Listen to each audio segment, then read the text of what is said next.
काहीच वाटलं नाही भार्गवी, कारण ऋतिक रोशन कोणाला माहितीच नव्हता, कहो ना प्यार है आला नव्हता. तेव्हा मिशन काश्मीरच्या ऑडिशनला मी जेव्हा ऋतिकला भेटले तेव्हा मला त्याच्याबद्दल काहीच म्हणजे, आणि ऋतिक मस्त भेटला होता, आमची खणखणीत अशी एकमेकांची भेट झाली होती. तो म्हणला, hi, I am Hrithik Roshan, son of Rakesh Roshan, I am a struggler.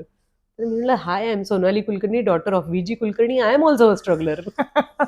अशी मस्त ओळख झाली आणि आम्ही सॉलिड एकमेकांना, बेस्ट लक तुला मिळू दे रोल, त्यांनी पण मला बेस्ट लक तुला मिळू दे रोल. ऑडिशनला हो, मी माझी गाळण उडाली होती की बेडरूम सीन, त्याच्यात स्लीवलेस गाऊन घालायचं, आणि एक कुठल्या तरी हेअर ड्रेसर होतं, त्यांनी एक मला घाबरवलं की आपने वॅक्सिंग की आहे ना वगैरे.